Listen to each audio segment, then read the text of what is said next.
masculine is very outward and, forward focused. The feminine is very inward and internally focused. And that really is going to be where and how we are happiest. Welcome to Bridging Connections with Bryan Reeves. Welcome to Bridging Connections, the podcast formerly known as Men This Way, still formerly known. It won't always be, no, it'll always be formerly known as Men This Way. We'll stop saying that eventually, I promise. Yeah. I'm your host, Bryan Reeves, Bryan with a Y, Reeves, and alongside me as co-host is my lifelong childhood bestie of over 40 years, Tate Arendt. Tate, welcome to your show. You're a trip. I'm going to do that every time. That's okay, great. And before we introduce our guest today, I do want to acknowledge something. Tate and I have had this ongoing conversation that we think we've put to rest about banter. The banter, like how do we start a podcast? I like to banter. I want to it creates rapport. We have a guest on. I'm noticing a trend, Tate, that I want to speak to right now. Oh, shit. What trend do you think I'm going to speak to? I have no idea. Tate never wants to do banter. He wants to banter. He hates banter. Let's just talk. Listen, nobody cares about you and I having these little side conversations. I'm pumped to have Alana here. Let's have a real conversation. Yeah, but here's the thing, man. We've been talking with Alana now before recording. Alana, excuse me. I have a friend named Alana, so I get a little confused around a lot. We've been talking with her, and I'm going to introduce you in a moment. I promise. We see you. You look beautiful sitting there, and yeah, we got you. But I got to speak to this. Tate, we just did some amazing banter with Alana in the lead up to this. So from now on, let's just press record as soon as they walk in the door, and then we'll go from there. Because Allison Armstrong, we interviewed Allison Armstrong earlier today. Amazing banter with her. It's not, so I'm just speaking to it. I'm just saying I'm gonna put it back on the table as a subject of discussion. Today, our guest is Dr. Alanna Kaivalya, a best-selling author, spiritual leader, and expert on mythology, spirituality, and psychology. She's host of the Spiritual Leadership Podcast, originally launched in 2005. Is that for real? 2005? I have been podcasting since 2005. That's legit. Yeah. That's legit. 20-year anniversary. Congratulations on that. Thank you. She earned a doctorate in mythological studies with an emphasis in depth psychology from Pacifica Graduate Institute. Side note, I just applied and was accepted to Pacifica. Their depth psychology, Jungian psychology. I chose not to go. It's just timing isn't right in my life. But when I saw that, I was like, oh, mad respect. Love that. I hope that you do go someday. It's an extraordinary experience. I don't doubt it for a second. Yeah. When I have, I will. So just mad respect to you for that. And your new book, The Way of the Satisfied Woman, is an antidote to a culture that defines equality as equal to what men have.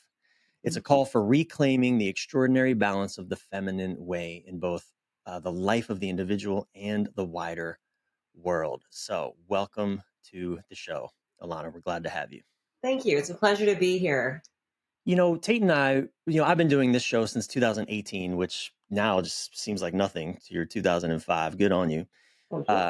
And a lot of what we've been doing is exploring how to redefine masculinity. Right, to sort of collect all of these splintered off and exiled parts of masculinity, that we men have inherited from our fathers and from culture, and so that's been a fascinating and certainly personally enriching journey. Yeah. I'm curious, what needs to be redefined about femininity? I wouldn't use the word redefined. I would use the word reclaimed. Reclaimed. Yeah. So yes, I like that. Because I think, at least from my perspective, I think that both masculinity and femininity have powerful definitions and extraordinary qualities. And these are things that are simply intrinsic to all of us as humans. They're inbuilt in our psyches. They are present. They are there. But what we want to do is reclaim their power and try to hopefully remove any distortions. I use the term distortions instead of toxicity. I like that. We hear a lot about that toxic masculinity, which is a term I think is, I think we need to retire that term because toxic indicates a poison that can't really be corrected.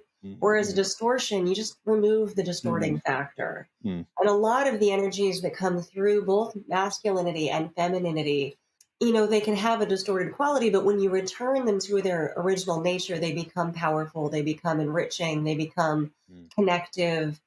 So that's what I want women to reclaim. A lot of what we are taught in this culture about femininity is that it is weak, it is Mm-hmm. less than, Yeah. it is devalued, it's undesirable. And so, as women, we're even taught to fear some of the things that make us most powerful, and we're taught Yeah. to hide them or repress them. They exist, they're there, they're within us. So it's time to really bring them forward, reclaim them, and make them ours again. Yeah, thank you for that. Yeah, Yeah, reclaiming, even as we're talking about in our journey of masculinity, it's not like we're creating new definitions or new things that never existed. It's a reclaiming of an ancient heritage that has yeah, been exiled from us in many ways. it And has. when you talk about reclaiming similarly these exiled parts of femininity, and this word power uh, Yeah, appears. And as a man myself, I'm married for 10 years. I've got two moms, a mom and a stepmom. I got three sisters. Like, I've been surrounded by women, feminine energy of various flavors my whole life. sure. And I've developed a reverence for women, let's say. Thank you. Uh, yeah. And though I'm also aware that there's so much fear in men, Mhm. perhaps in women too, of I don't know what language really, but the feminine. There's so much fear of feminine Sure. expression, Yes, feminine power, if you will. yes. What are some of the qualities when you talk about feminine energy and reclaiming femininity? What are some of the disowned or exiled qualities that you're talking about reclaiming that also, right, Yeah. there is resistance to because of For sure. the fear? Yeah. So, this culture that we live in, I'm just going to name it, it is the patriarchy. We're all in it. Hmm. It is what it is. Has done a really good job of repressing the most powerful qualities of the feminine and really vilifying them as well. I would name the top two qualities of femininity as intuition and our emotional depth or our emotional connection. Hmm. And, intuition is where we get the idea of witches being burned at the stake. When women just know things, Right. that feels scary. And so Mm-hmm. we are, and because we live in a patriarchal culture where some qualities of masculinity are more prized and cherished, one of which being logical thinking, Yeah. even women try to deny their intuition and their emotions Yeah. in favor of logical thinking. Yeah. And neither is better than the other, really. Hmm. Hmm. Intuition is incredibly powerful. I think of it as the voices of our ancestors coming Mm. through. It's a wisdom that is just as true and valid as anything that comes from logic. So, the fear around a woman's intuition and her emotions cause us as women even to be, afraid of them and to repress them. Women who are emotional, even for any reason, one of the things that we get leveled with is the term crazy. We Yeah. get called Yep. crazy. Stop being Hmm. crazy. You're being Hmm. crazy. Hmm. An emotional response that if someone doesn't like our emotional response, that's the kind of feedback we get is that we're crazy. So even women try to repress their emotions or tone them down or say, I know I'm being crazy right now. So those would Yeah. be my top two. I mean, I could go on, I but don't. those to Yeah. me are the most key. So right, intuition and emotional depth. And Yeah. I want to share this. When I met my now wife for the first time, the way I describe it is, I mean, within seconds, I felt like someone had pushed me, off a cliff into the deepest ocean.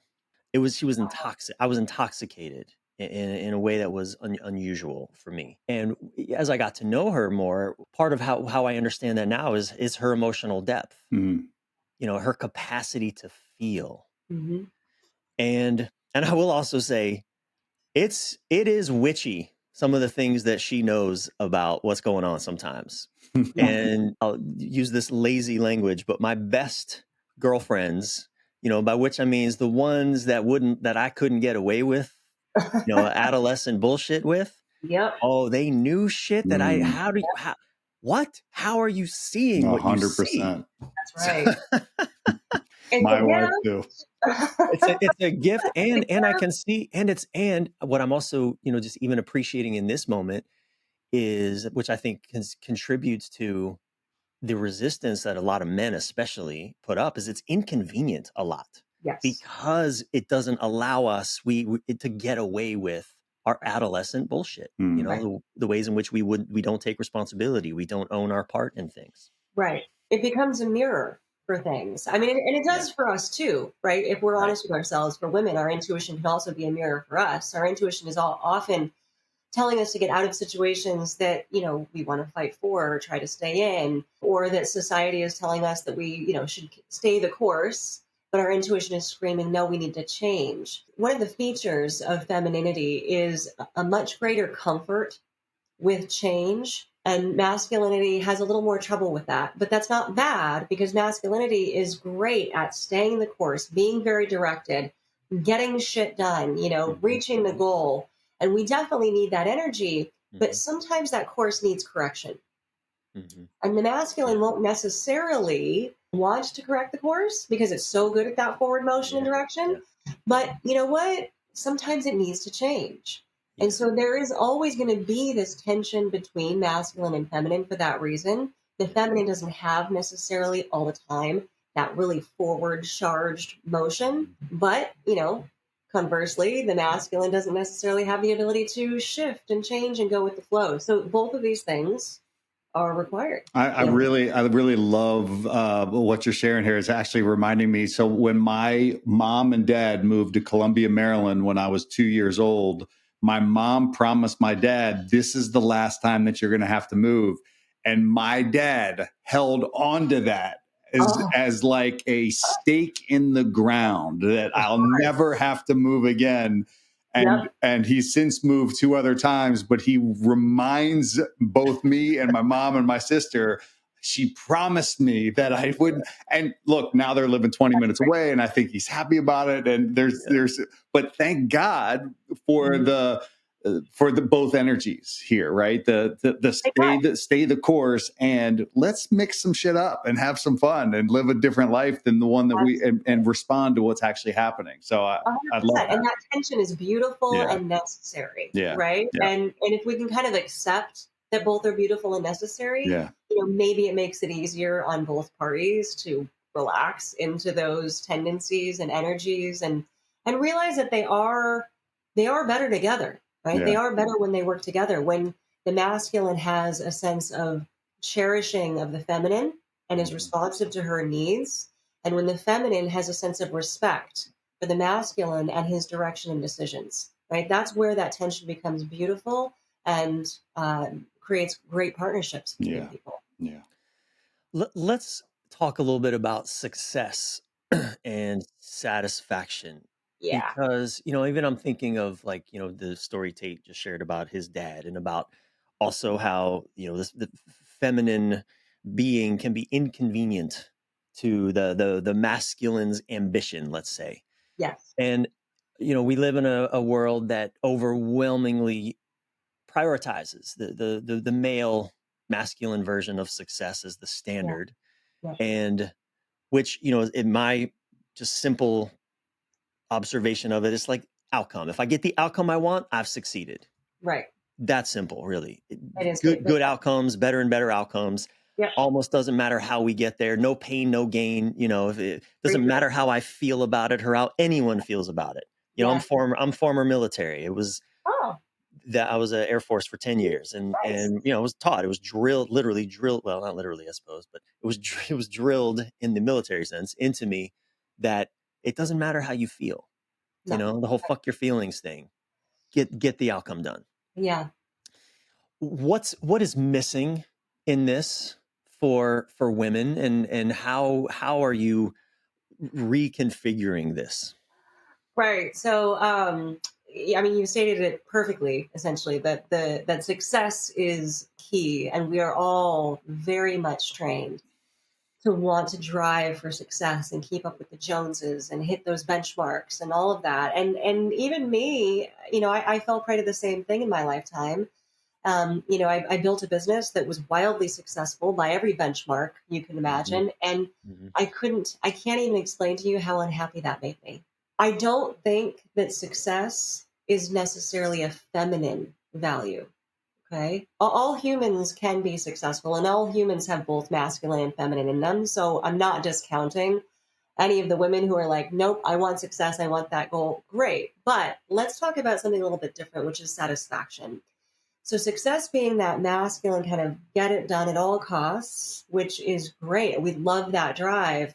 For the feminine, we want a little bit more of a lateral experience as opposed to a vertical experience. We want our community around us to be happy. We want to feel good about what's happening around us. We want to have pleasure in our daily lives, in our bodies, in our emotions, in our psyches. And that kind of goal oriented thing doesn't really allow for that lateral movement that is so enriching for women. So when I titled my book, right, The Way of Mm-hmm. the Satisfied Woman, I kind of did it as a tongue in cheek response to David Data's The Way of the Superior Man, Yeah. Yeah. I saw right? that. I caught it. I saw it. Yeah, thank you. Thank you for Yep. that. Well done. Well done. Yep. Because women don't necessarily need, they can have success, but satisfaction, let me just give you the definition of satisfaction. Yeah. This is to me, this is like a game changer. So the definition of satisfaction is the pleasure derived from the fulfillment of wishes and needs. So everybody on the planet wants their needs met.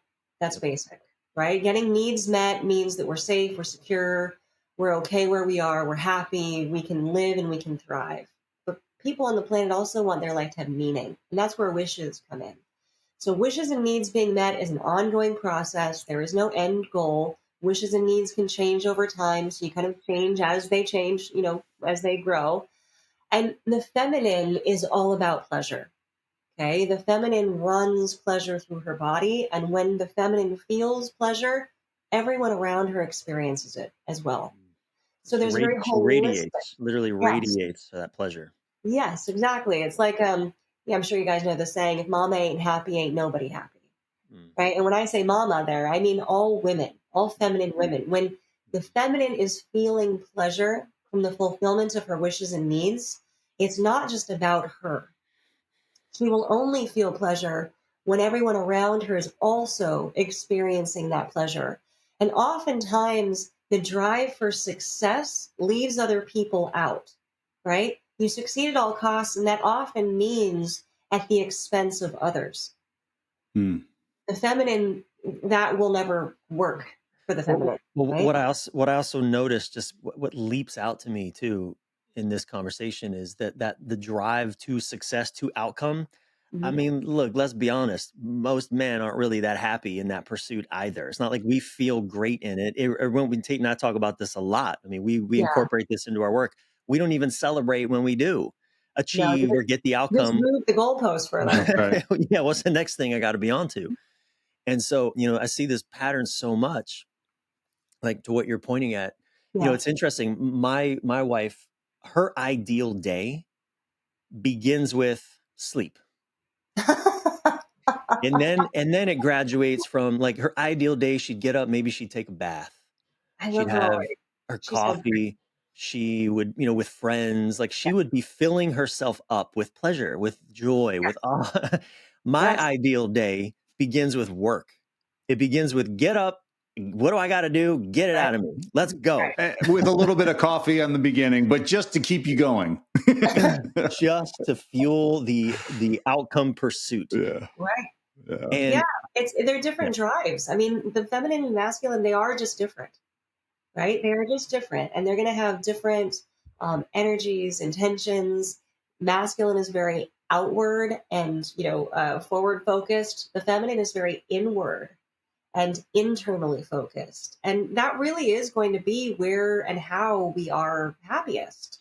Not that we're not doing stuff. We're out in the world. Of course we are, but we want to feel good about it. We literally want to feel good about it. And if that feeling good isn't there, when women are uncomfortable, right? When there's a sense of discomfort for a woman, she won't rest. Yeah. She won't rest, right? And she's going to bother you about it. She's going to talk about it. And she's going to want to try to change it. She's going to want to try to fix it. And she's not going to let it go.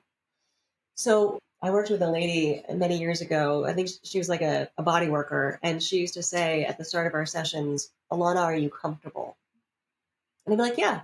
And then she'd say to me, okay, but how could you be more comfortable? I always loved that. That felt like such an enriching feminine question, right? We don't just want to be comfortable. We want to be more comfortable and progressively more and more like at ease and at peace and at rest so that we can, feel good and experience that pleasure. Well, the masculine says, are you comfortable? You are? How can you be less comfortable so you get your shit done? You're too fucking comfortable. Get off your ass. Don't be lazy. It says the opposite. So that's really true. That's really funny. Yeah. Well, you're actually helping fill in some gaps. I heard this recently. I haven't studied it to know whether or not it's factually true. So take this with a grain of salt. But one of the questions that got posed was, what's foundationally necessary in order for children to be able to thrive? And one of the comments was, essentially men and women living in the same house, a man's presence, a woman's presence. And went on to say the actually most important thing is the happiness of the mother in the home, to what extent she's happy. And you're filling in gaps here because it really does speak to, it's not just her happiness. She's not able to be happy unless her tribe is, taken care of. And so there's really a beautiful piece here because the feminine is oriented towards being the connective tissue of the family and making sure that everybody is well cared for. And when that's the case, she's driving towards that. Of course, that's going to be the foundation from which children can grow up happiest and healthiest ways. That's a really beautiful notion, actually. I haven't heard that, but I mean, it makes a lot of sense. It does make a lot of sense. Yeah. One of the themes that we explore a lot in our men's work is our own disconnection from our own feminine energy, our own feminine capacity to feel, to intuit, perhaps, right? And I think you said something earlier that it becomes a mirror in some ways. I'm kind of rambling a little bit. There was something that just happened in Afghanistan, where the Taliban decreed that houses shouldn't have windows anymore, so that you can't see the women inside. Oh my gosh! I think it was a New York Times headline or something. Like it's some next level oppression. Isn't that? And again, I don't know that that's a rabbit hole we want to go down. Yeah. But I think what I'm interested in talking with you about is this disconnect from the feminine that causes, or maybe Jungian terms, the anima in men, right? That we then project out onto women. We repress it inside, so we're sure as hell going to try to repress it outside. Absolutely. Right? Reject it inward. So as above, so below. As inside, so outside. And then obviously women also. Yes. Right? Oh yeah, absolutely. I mean, I talk about it in my book a lot. The way that I phrase it is donning the mask of the masculine. Yeah. So because the feminine is repressed in all the ways in our culture, right? Not just we as women are repressed, but as you spoke to it, the feminine in yourself, you're repressing it. Yeah. We do it too, because there's just so much narrative around, the feminine being weaker, less desirable, less valuable, not to be believed, not to be trusted. That happens inside of us too. And I talked a little bit about the fact that I had a successful business. I lived in New York for 16 years. I was armored up and I was fighting my way through life with the most cherished masculine qualities I could brace myself with. I mean, that's how you have to go through your day sometimes as a woman. And it's what society expects of you. It's the only sometimes safe way to get around. And there's just training that, be successful at all cost. And so we are. And, I talk to women a lot about this donning the mask of the masculine and how difficult it is to drop it. Because in order to drop it and actually just be in our feminine requires safety, security, trust in ourselves and the world around us, and being cherished by the masculine. I call those the four keys. If we don't have those four things, then sometimes the only safe play is to brace ourselves by donning the mask of the masculine and fight our way through life. This patriarchal culture values individuality, it values us doing everything ourselves. For a woman, it tells us that we have to be all things to all people and ourselves at the same time. And it is exhausting. Yeah. Yeah. I try to encourage women to shift that for themselves first and in their own lives first. But I really believe in relational living as opposed to this individualistic kind of idea. And we have to have good men around us in order to be supported enough and relax into our feminine. When you're single, it's almost impossible to just relax into the feminine. So you kind of go out into the world with this mask of the masculine, and then that's how you're meeting people. And so they experience you as this strong, tough, more masculine kind of being, when all women want to do is to just relax and release. And it's tough. I mean, it's a tough thing to do. I want to bring us back to this definition that you gave around satisfaction. And Bryan and I label things a little bit differently than the way you framed it, but we talk with men a lot. One of the ways that we're trying to redefine masculinity is having men get clear about what their needs and desires are. Yeah. Right. And in a world where men are not experiencing a whole lot of satisfaction as a part of their life, part of the reason why they're not experiencing satisfaction is they're spending all kinds of time and energy trying to meet the needs and desires of the people that are in their lives, their kids, their wives, their partners, their employers, their employees, et cetera. And they're spending so much time trying to meet everybody else's needs and desires, but not really tapped into their own. So I really love this definition of satisfaction, the pleasure that gets achieved when you're fulfilling on those needs and desires. And what a critically important thing for all of us, men and women, to be doing is to tapping into those needs and desires and leaning into the ways that we need to have those fulfilled.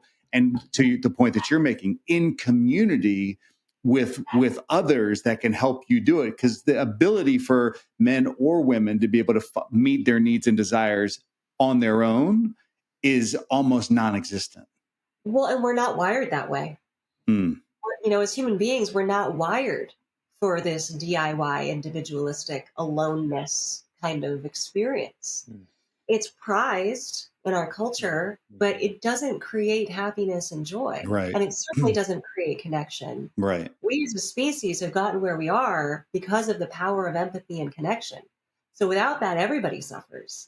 So I'm reminded of, one of my favorite things to do when I meet people who've been married for a long time is to ask them their secret, right? You've made it for decades. How did you do it? And I get the responses that you would expect. Oh, you keep humor in the relationship. You never go to bed angry, things like that. But the most stunning response I ever got was from a couple who have been married for over 60 years. And when I asked them this question, both of them agreed that the most important thing is to help each other get their needs met. Yeah. That's the secret to relationship, longevity in relationship, to help each other get their needs met. And I never forgot that. I wrote about it in my book too, because if we're helping others get their needs met, they're safe and they're going to help us get our needs met too. It creates a beautiful structure between people. It sounds so simple. Yeah. And one of the things that I'm aware of is particularly with men, and I know with women too as well, but we often have a really hard time articulating our needs. Yeah. Like, I'm thinking of, you're talking about this hyper individualistic culture we have. I remember learning not too long ago, the highest suicide rate amongst men was in Wyoming for a minute. And in this article I read about it, it contributed this the notion of cowboy culture, which is the epitome of the individual holistic Pull yourself approach up to by the life. bootstraps. That's Like right. Marlboro Man. Don't have any problems that you can't solve yourself.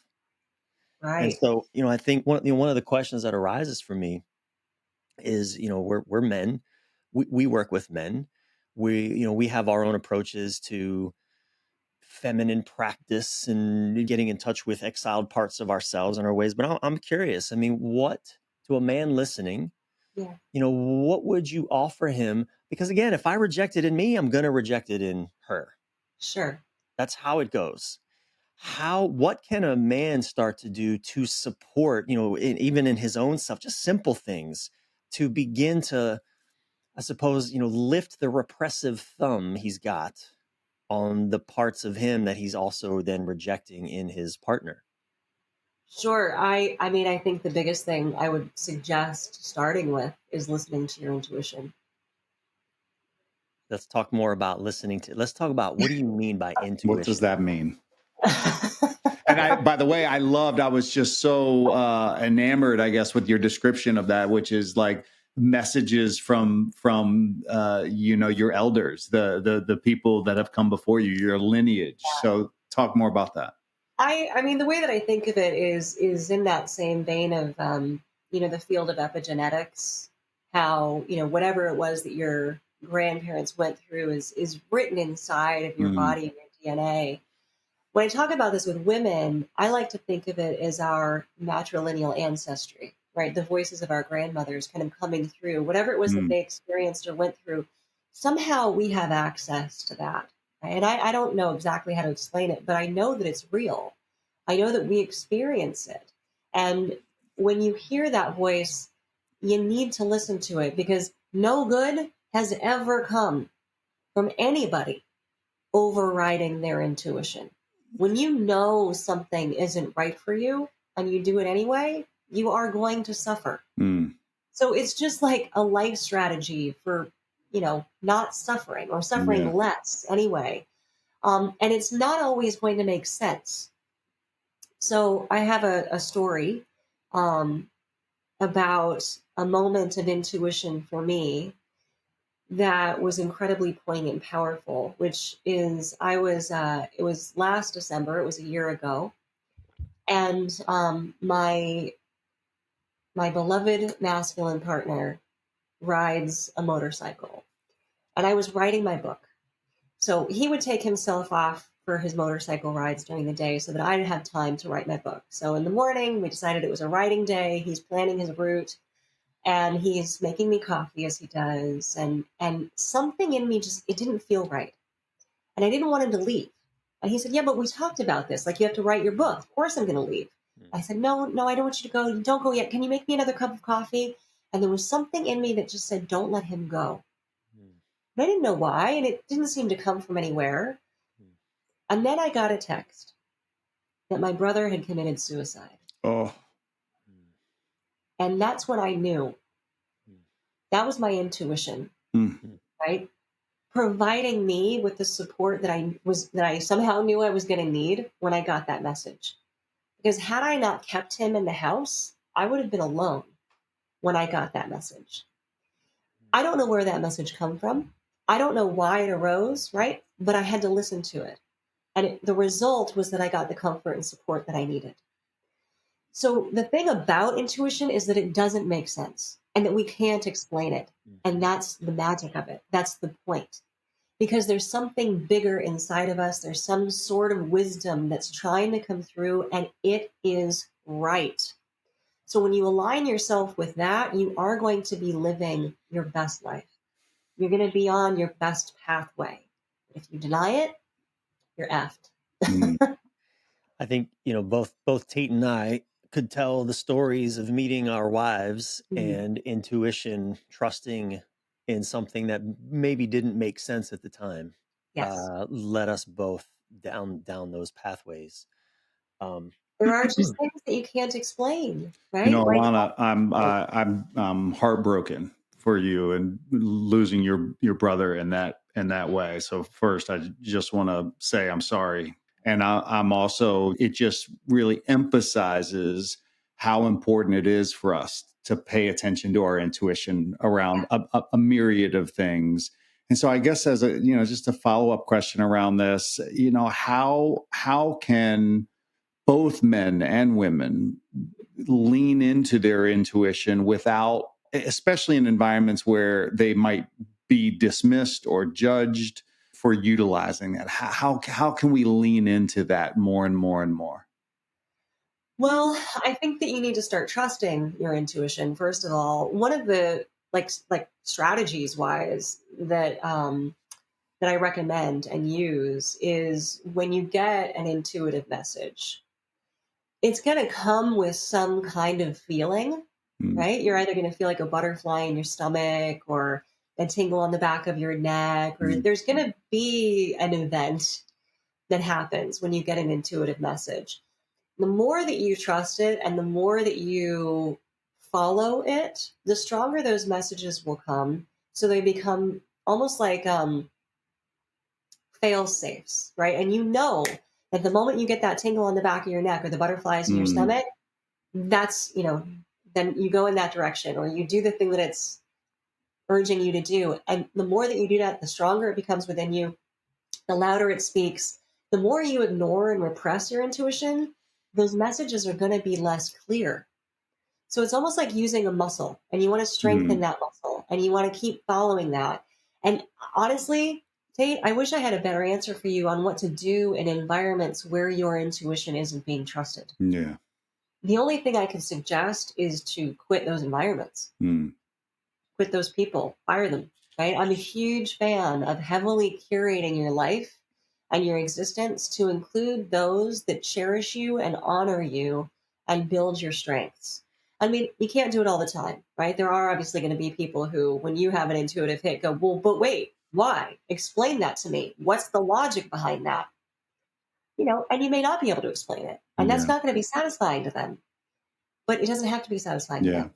It just has to be satisfying And the piece that you're speaking to that I think is obviously the most critical piece is intimacy with self before intimacy with others, really leaning into the intuition that's there and available to us and practicing that and trusting that. And if other people have a problem with it, they have a problem with it. I think more often what happens, at least for me, is that I reject it inside of myself far more than anybody outside of me would reject it. It's an internal job, not an environmental one usually. Yeah, and I think it's probably even more difficult for men to not just trust their intuition, but to tap into it and then not to logic your way out of it. Right.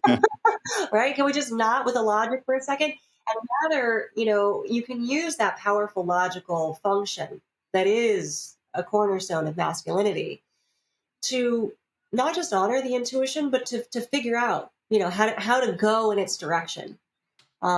So it is a practice, and everybody is going to be better for it. And I think that the more you trust your intuition and act upon it, the more the people around you are going to trust your intuition as well.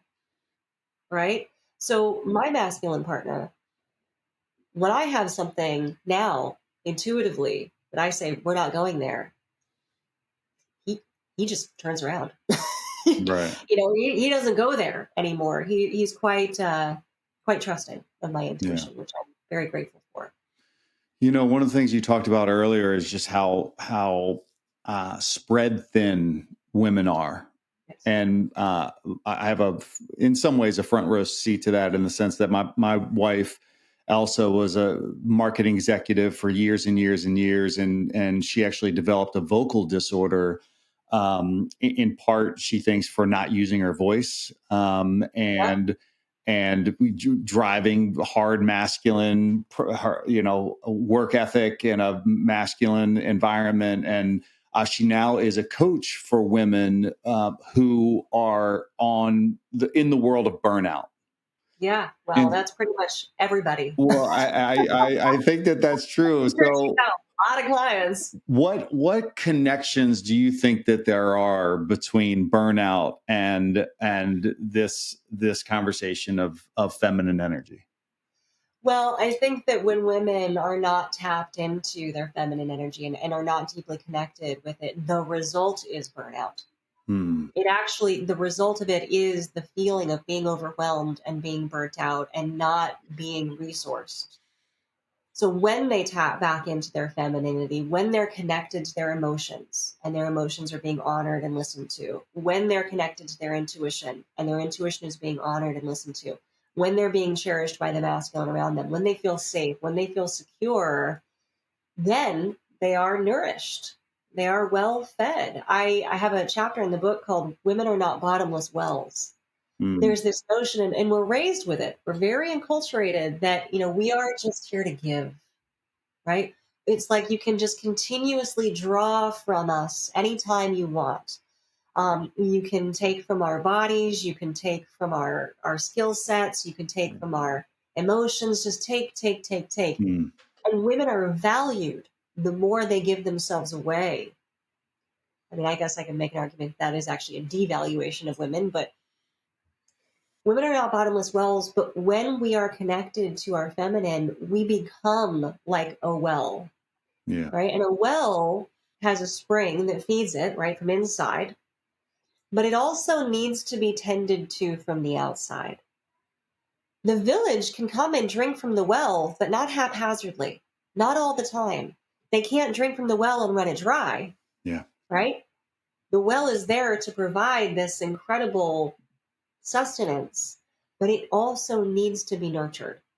So there's this real symbiosis that I think is genuinely missing in the lives of women who just continue to give themselves away and who aren't supported and not connected to their femininity. And they become overwhelmed and burnt out, quite literally burnt out, dried up. Yeah. Yeah, Yeah. I think of my mom who she ran a crisis center for 35 years. Wow. Director of a crisis center Wow. in just outside of Washington D.C. And amazing woman. She's in she's in the Maryland Women's Hall of Fame for her work. Like she's a Aw, beast. that's awesome. And she also like there's no in her. Right. At least in terms of the people around her asking and getting support from her, there's Yeah. no in her. Oh man, it's painful to watch at times to see how hard it is for her to receive help. Yes. And she acts as if she has unlimited capacity to serve, and um, oh, and she just doesn't, Yeah. Hmm. and I mean, nobody does, right? Nobody nobody does. But does. but we're constantly being asked as women to just keep giving of Yeah. ourselves, give ourselves away. And we believe it. We believe it and we do it. I have a whole Yeah, section in my book about saying no. Yeah. And I have an app yeah, where every Sunday I send notifications to the women on my app, say no Sunday. What are you saying no yeah, to today? yeah, So that you can have some extra time and space for yourself. No is one of the most important words yeah, that a woman can not only learn but use. Yeah. yeah. Saying no is so critical because when a woman says no, right, about whatever it is, it's going to cause someone else around her to step up and say yes, Hmm. Yeah. Yeah. right? When the mom says, "You know what, kids, I cannot drive you to 14 practices this week. I'm so sorry." Right? You'll need to work that out on your own. I can drive you to 7, but not 14. And so that's going to empower the kids to either sort out their own rides or to take stock of the practices they actually really want to invest in. Yeah. So, no is not harmful. No saves everybody. Yeah, for sure. And we're talking about, following our intuition, saying no. In your book, you explore a lot of different ideas of related to healing the feminine. Yeah. What are some of the most common wounds that women face, and how can they begin to heal them above and beyond what we've already talked about? And then as a follow-up question, how can we as men do a better job of supporting this? Ah, that's a great question. Some of the most common wounds, Tate, I honestly don't even know where to begin. Hmm. The thing that actually came to mind, oddly, um, are, for everybody, the biggest wounds are the wounds of childhood, right? We are all wounded in childhood. And then hopefully in relationship, we are healed as adults. So I think the greatest core wounds for any human arise then. And for women specifically, it's going to be, sorry to say it, daddy issues, right? We grow up with that masculine framework in front of us, and that's what we seek and try to replicate throughout our lives. So that's not even necessarily just like the wounding of the feminine. That's human. That's going to be every woman, no matter what, and no matter how amazing or not her dad was. So we're going to contend with that all day, every day, throughout our lives. That's just kind of facts. Just the general subjugation and repression and devaluation of the feminine, I think, is incredibly toxic. As little girls, were told, to smile. You're so pretty when you smile. Try to make everything okay. You try to stay sweet for people so that they'll like you more. And that's how you keep yourself safe. That's a documentary, isn't it? Stay Sweet, about the Keep sweet and obey. Keep Sweet and Obey. That's Mm-hmm. right. The documentary about the Mormon polygamists, and Correct. Man, And that's how they train their young girls. Sinister. Keep sweet and obey. Yeah. And it's not unlike a lot of training in this culture for girls, right? Look, go ahead. Sorry, go ahead. I even was taught, smile, look pretty. Yeah. And that's sort of how you endear yourself to others. So it is, I wish I didn't have to say this, but it is a dangerous world for women, no matter where you live. And I don't want it to be. But, that's why I write the book, and that's why we're having these conversations. That's why we're trying to create this movement and awareness and give feminine back its strength, help them reclaim their strength. And, I'm actually really proud of men like you who are doing this work. And men actually have been doing the work for a while. I mean, if we think about David Data, he wrote that book, 30 years ago? In the 80s or 90s, early 90s, yeah. Yeah, and there have been wonderful men's groups and movements since then to help men reclaim their power, and I am all for it. I think that's some of the best stuff that you can do, because when you reclaim your masculinity, when you remove any of the distortions, then the feminine can relax. And that's what we need, right? We actually we need you. We desperately, desperately need you. Women don't have the same kind of movements that you do, interestingly enough, which is why I'm trying to start this one. We don't have like women's work movements. I can't find them. I've written a book about it, and I had to do market research to figure out, my competitors or what else is out there. You search women's empowerment books, and you know what you get? You get basically How Not to Be Crazy psychology books, and you get How to Find a Man books. Because that's what society thinks women needs, to stop being crazy and to find a good man. Yeah. Well, we need help too. So, well, what's fascinating, I know, you talk a lot about part of reclaiming feminine power is around collaboration and connection. Absolutely. And one of the things, I guess this is just my male mind at work here, but it seems like women are already so community. My experience with women is, again, that they are the connective tissue of every family that I know. My wife is the connective tissue of our family. Like if it was up to me, I'd stay in my house and we wouldn't do anything. We wouldn't have any friends. We wouldn't have any family over. We would just hunker down and live our lives.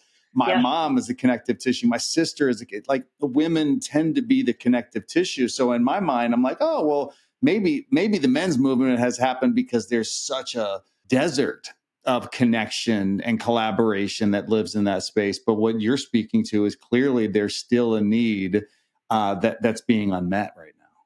Yeah, there really is. Women do a lot of things well, naturally, like being the connective tissue for families and trying to connect with one another.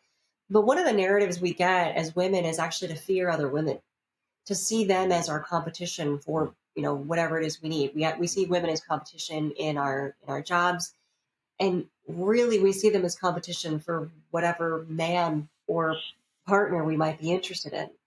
So there's a lot of cattiness and disconnection between women themselves because of this narrative that is frankly incredibly harmful. And so one of the things that I'm doing in this movement is to try and dissolve that narrative and allow women to see that when we come together, really good shit happens. Yeah. I mean, this is how movements begin. You know, you get a group of women together and things change. And that's one of the reasons why we're taught to separate and fear the other, because the patriarchy doesn't want that kind of movement. It doesn't want that kind of change. The patriarchy just wants to keep on its narrow road and keep going. So you get too many women together and they start talking, and that road might need to change. And, you know, I'm all for it. I love change. I'm in the feminine, and I want women to start talking about it together more. Yeah. Some years ago, I went down the rabbit hole of the evolution of family systems and learned that the church, the Church of England in the, I don't know, the medieval ages started to undermine the extended families, the clans, right? Families used to be big clans. Yeah. And there was even, you know, outlawing certain practices like marrying your cousin, for example, right? In our culture, that's considered insane. And yet there are still cultures around the world where that's actually still normal practice. Totally. Right. And it's not genetically a problem either in the way that we've been taught that it is. But the point being is it was fascinating and a bit horrifying to see this sort of intentional practice of undermining the connective tissue of larger families. Yeah. Such that, you know, the 4-person village, as I call it, the 4-person village became the norm. And it's hard to compete with the power of a big organization when you're only 4 people versus a whole clan. It is a way to maintain control. Like anytime you start isolating people that way, then, you know, it's a way to maintain. I mean, think about how cults work, right? They isolate That's right. people from others and their families, and then they maintain control. That's right. And so on whatever level this is happening, if it was the church, that's the church's way to maintain control. It's their way to maintain power over others. Yeah. I know there's a million more things that we could dive into, Alana. We're just, as I like to say, we're just getting started. We're dancing on the top of a big iceberg. It is true, yeah. Two final questions. If there's one thing that, you know, distilling everything we've shared, or just a final parting message to women, what would you want women listening to take away? And then what would you want men to take away? I mean, I think if women take away one thing, please listen to your intuition. And then the other thing they can take away is that there is a community for them, right? There is support. We are talking about this now. And so you are not alone. You know, there are resources and people to help. I think I also want women to understand how intrinsically powerful they are, and to reclaim that feminine power and to own it as both different from the masculine and complementary to. That our whole world, your lives, everybody is going to be more enriched for that. So maybe that's what I want women to take away. Men, don't be afraid of your women. Right? Don't be afraid of them, and stop calling them crazy. when I was in my early 30s, I found this little pin, you know, the kind that you might put on a hat or on had a little saying on it, and the saying on the pin was, "I will not be afraid of women." Really? This was 20 years ago, and I kind of put it on tongue in cheek. Right. I didn't really understand what it was saying, but I knew there was something intuitive. An intuition hit me like, oh, there's a message here for me. Do you still have that pin? I do not. Oh, come on. That has been lost to antiquity. Oh my gosh. I wish you still had that pin. That's so amazing. I can't believe you said that. Yeah. I think don't be afraid of your women, you know, and look, good men aren't. There's a lot of men who aren't, but I think there are still a lot of men who are. And it's the fear of our emotions. It's the fear of our intuition. Yeah. It's going to create disconnection, and it's going to create rifts in relationships. And everybody suffers when there's a rift in relationships. Yeah, and it's the like, when I conceive of not being afraid of, like, my wife, it means don't be afraid of her upset. Don't be afraid Yeah. of her frustration. Don't be Exactly. afraid of her intuition. Don't be afraid of her power. Don't be, it doesn't mean I have to give up mine, but well, we both get to be powerful at the Yeah. table. Like that's a whole new exploration, right? But don't be afraid of her disappointment. It's on and Right. on and Right. on. So there's so much to that I think is invaluable. Yeah, that's a great point. Yeah, just don't be afraid of your women. Alana, Tate, you are brilliant. I'm just getting to know you and just so thrilled about it. Just so grateful for the work that you're doing in the world. Where can our listeners find out more about the work that you're doing, the impact that you're making, and get how the to book. connect with you? I've Yeah. also really been grateful to be here with you guys today. Thank you Yeah. so much for having me on and for exploring this work in this space. And thank you for the work that you're doing with men, because the work that I'm doing doesn't make any sense and it doesn't work without the work you're doing. So we're definitely in this together. And Yeah. I really appreciate you for that. Shameless plug. I do have the book, The Way of the Satisfied Woman, which is available anywhere and everywhere books are sold. And then you can all find me at thesatisfiedwoman.com. Mm. And I have a special page just for listeners of the podcast, satisfiedwoman.com/empower me. So if Mm. you go to satisfiedwoman.com/empower me, you'll get some free fun gifts and a starter kit to help you on your journey to reclaiming your femininity. I have the Satisfied Woman app, which is where it's free and all women can download it and join our community and keep the conversation going. I want to know what makes women satisfied, and we are going to develop this movement further through the conversations happening in that community space. I wrote the book to start the conversation, but I Mm. definitely don't pretend to know everything. I'm living in this culture under this patriarchy with these same circumstances. I'm still working it out myself, and I need help. So, women who are listening, please come join me at thesatisfiedwoman.com, and I look forward to meeting you. And we'll put those links in the show notes as well. So you just click in there, anyone listening, and you'll find the links there. Alana, thank you so much. Best of luck to you in your work, and appreciate you. Thank you for your time. Thank you.